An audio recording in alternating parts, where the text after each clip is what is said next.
Hello and welcome to our chapter on PHP and object-oriented programming.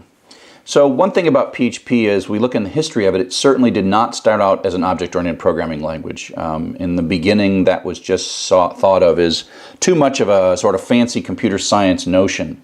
And so PHP 4 was not object-oriented programming, 3 and 2 were not, and then 5 and now 7 are of course object-oriented. And what's happened in the PHP community is there's this amazing flip from being kind of against object-oriented programming to being very pro-object-oriented programming. And so while a lot of the stuff I'll teach in this class doesn't use object-oriented programming heavily, it uses kind of a more traditional way. If you look at a framework like Symfony or Laravel, they will be talking objects crazy. And if I was to switch this course to Symfony and Laravel, I would literally have to teach object-oriented programming almost the first lecture. But now we'll learn it sort of in I think the better time to learn it is after you've learned the language and done a little bit of stuff. But the libraries, I prefer the object-oriented pattern. It is a little more complex to understand at the very beginning, and that's why I don't like teaching it right away for beginning users. But it's certainly very popular, and everything's kind of trending in that direction in PHP. And I think that's a good thing. I mean, I think that's a good thing, particularly because I don't think PHP should be the first language that you learn. So what is object-oriented programming? Well, it's a pattern.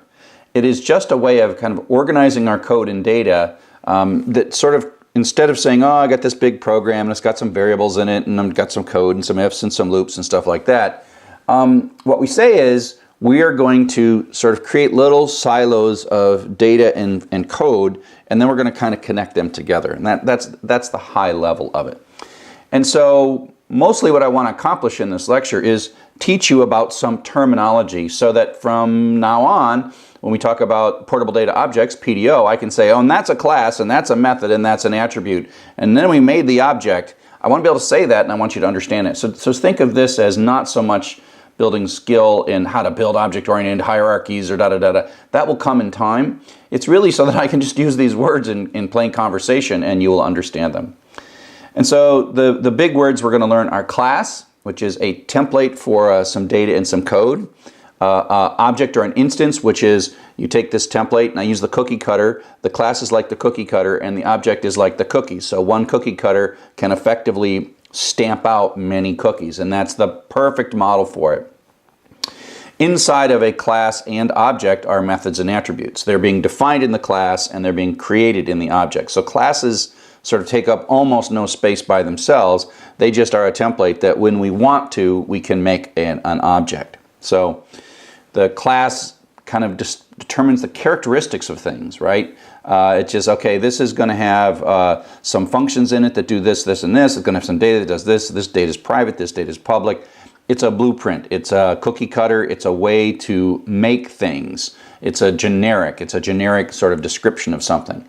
Then what we do is we instance the class, or we construct the class, or we create the class, and then we can instance it many times. We can have a variable called x, which is this class. We can have a variable y, which is another version of that class, another copy of that class. And so it's like, take the class, stamp out a cookie, and use it. Take the class, stamp out a cookie. Put one frosting on one cookie and different frosting on another cookie, and that's totally, the instances are the cookies, and the template, or the cookie cutter, is the class. A method is just a word we use to we distinguish functions inside classes from functions elsewhere. And so a class has methods, but these are really functions that only live inside the class. And so you create a function outside the class, and it's named XYZ. And there can only be one function called XYZ in the whole system, in all of PHP. But you can have a class called, dog, and it can have a function XYZ, and a class called cat that has a function XYZ. This is namespacing or siloing. And if you think about it from just a functions perspective, it would be like a local variable, except what this is within a class, it's a local function. And it's different enough that it's just a function, and you look at the syntax, you'll see that it's just a function. Now, when I talk about things like string functions, which are really, really, really important, or date functions or whatever, you see kind of this weird pattern. And one of my most challenging things in PHP is to remember what the order of the parameters of the string function, in particular string replace.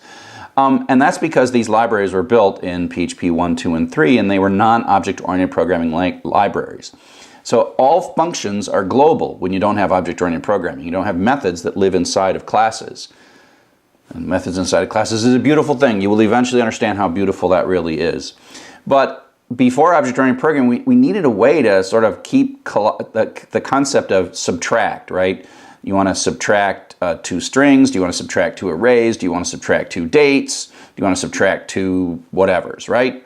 And so what we did, and every language does this, is you tended to put like a prefix on.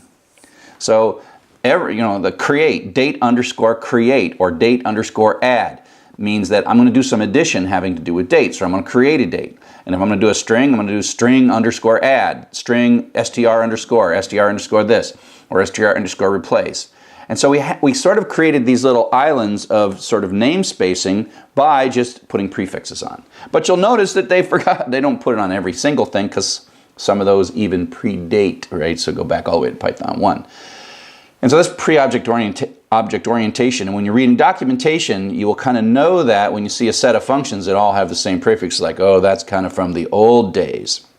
Now that we have object-oriented programming, we're going to start seeing some of the library code being wrapped both in an object-oriented set of functions and methods, as well as a non-object-oriented. So this is that same date-time stuff, except now it's kind of in a class. And so what you see here is there's a date-time class, and that is like a little, isolation, and there's other things that are out here like PDO and other classes, etc. And so inside here we can use things like a function named add, and so that is not a global function named add.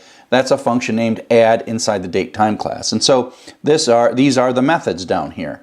And so it's really convenient, because now we can name these methods in a way that makes the most sense to us as programmers, both as the creator of the class and as the user of the class.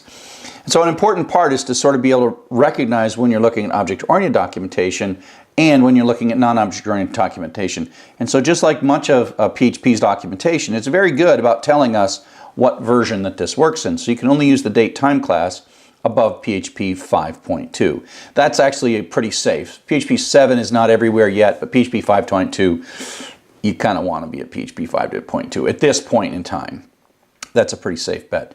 So if we look at the sort of coding pattern, you're doing various things with this. And so in the non-object oriented, you say date whatever, set the time zone, and call a global function called time. And time gives you seconds since 1970.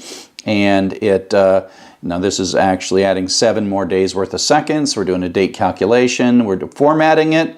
Today's date formatting in year, month, date, and then we have to pass in the next week, which is next week from now, whenever that was, and format that. So you see in the non-object oriented pattern, you tend to have to add extra parameters that are the data. And in the string we saw that, right? You had to put the search string, the replace string, and the thing you were modifying. In an object-oriented pattern, you don't need that. So let's take a look at how this works. So we're going to create a new variable called now, and that's a new date time. This now is a class, and this is our first instance.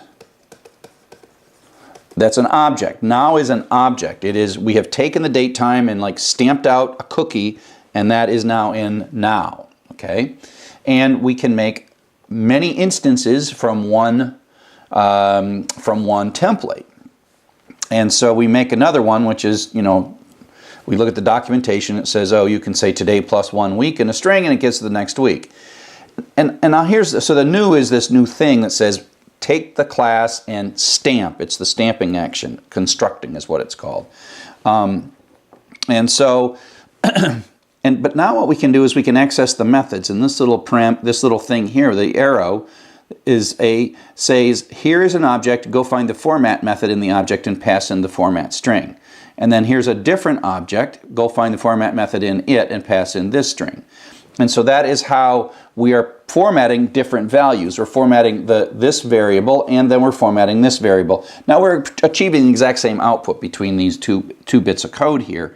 And so the nice thing, one of the things I like about it, in a very, very simple example, is if I was going to look at this thing and take a date format, well, which order are the parameters? Do you give it the variable that has the date value in it, or the format string first, right? Here it's really clear. This is the next week value, the variable. We know the format method, and there's only one parameter. And so this is where I like OO patterns better than non-object-oriented patterns.